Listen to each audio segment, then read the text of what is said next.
Hi everyone, welcome back to the Dr. Sia channel. In the video here today, we're going to be talking about disorganized attachment and the main kind of story that runs through the mind of a person with disorganized attachment. Let's get started.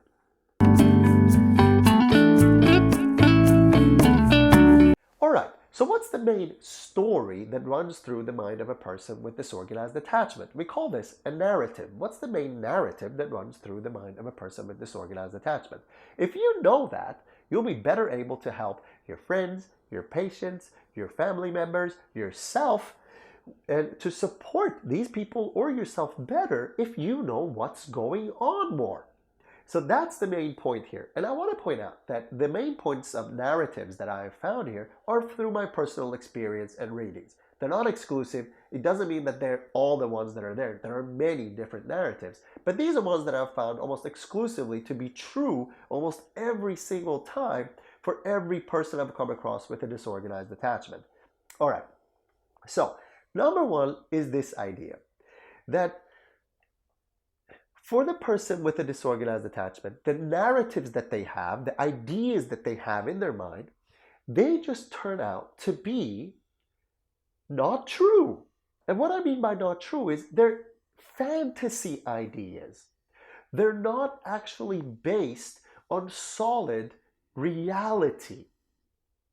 So their ideas that they develop are often strange, weird, nonsensical. They don't match. They're not based in our physical reality.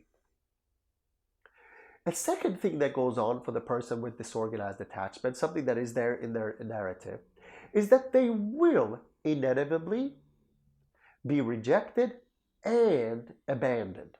So often for avoidant attachment, it's that they'll be rejected. For ambivalent, that they'll be abandoned. But for the disorganized, they'll be rejected and abandoned. They often have ideas that there's not just something wrong with me, like it is for the avoidant attachment, not just something missing, like for the ambivalent attachment, but there is something both missing in me and there is something bad about me. And finally, one of the things that happens for a person with disorganized attachment is this idea that if I am me, and I am bad, my badness infects you. My badness makes you bad. My hollowness makes you hollow. My emptiness makes you empty. The fact that I have nothing makes you nothing. This is almost exclusively related to a disorganized attachment. And I'll explain each and every one of these that I've talked about so far. So, one of the ideas is that what's going on for them is nonsensical. Like they'll have ideas about themselves that just are not based in reality. For example, they'll have the idea that one of my patients, for example, says that, yeah, I believe that I can make people like me, that people who don't like me, I can make them like me by giving them money. Now that might make sense to some people, but when we talk about that, we think, well, will they actually like you or the money? Now this is a person who's been giving money to a lot of people and everyone has turned out to be hurtful towards her, but she still hasn't made the link that when people get money from her, what they like is the money they get. It actually doesn't result in them liking her as a person. This is nonsensical. There's no relationship between giving money and being liked as a person. So this is one example of how it does not function and does not work. Another one is this idea that there is something bad about me and something missing about me. So for people who are disorganizedly attached, they've been abused in such severity and with such unpredictable reliability that they start learning that there's not just something really bad about them that makes the world the way the world is, but there must also be something missing about them. Finally, when we talked about this idea that something they do is almost contagious, that their own flaws, what they lack, is contagious unto other people. And this is something a lot of people don't understand and a lot of people don't know. That you might believe that you are worthless or you are useless or you are of lesser value than anybody else. And when you're avoidant or you're ambivalent, you don't believe that your own worthlessness causes other people to be worthless in turn.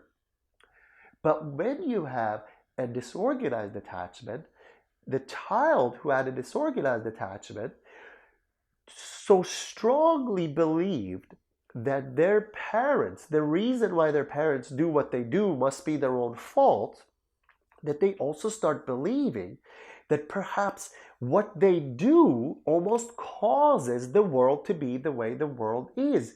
You'll hear the patient say, yeah, but she only beats me up. She's only abusive to me because I have this nasty thing within me that makes her really abusive.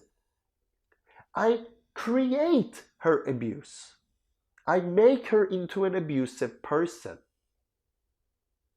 And you can see how a child would need to think like this, that in a sense there's some predictability in that yeah, if I'm the one making my parent an abusive person, then if I do something differently, then maybe they'll stop being abusive towards me. Of course, that never happens, and they try many things, which relates to the first point of all these kind of fantasy ideas that they have, but it just never happens. So and the same thing with if there's nothing there, the idea that if they're missing something within themselves, that somehow is going to result in other people missing something in themselves. What's an example of this? A patient of mine, for example, I asked, so what do you notice happening within you right now? She says, I don't know. Oh, I'm sorry. I said, why are you sorry? Well, maybe you don't know what's happening within me because I don't know. And I go, well, of course I don't know if you don't know. She goes, yeah, but I mean, like if I knew, then you would know. And I go, well, if you tell me, right? She goes, no, if I knew, then you would know. I go, oh, it's not that she thinks that if she knew she could tell me, then I would know, but rather she's kind of apologizing for not knowing, thinking that if she knows, I somehow implicitly know. And if she doesn't know, then I somehow implicitly also don't know. Now, for those of you who are psychologists, you might have already kind of caught on to the fact that what we're talking about is a disrupted theory of mind here. There's something wrong with that theory of mind idea that if I know it, then you must know it. If it happens to me, then it must be happening to you, and so on and so forth. If you enjoyed this topic and you found it useful and you want to hear more about anything that I've talked about here today, please let me know down in the comment section down below. And if not, please just like the video. It really helps the algorithm and it helps this video become more visible. Thank you very much, and I'll see you again next time.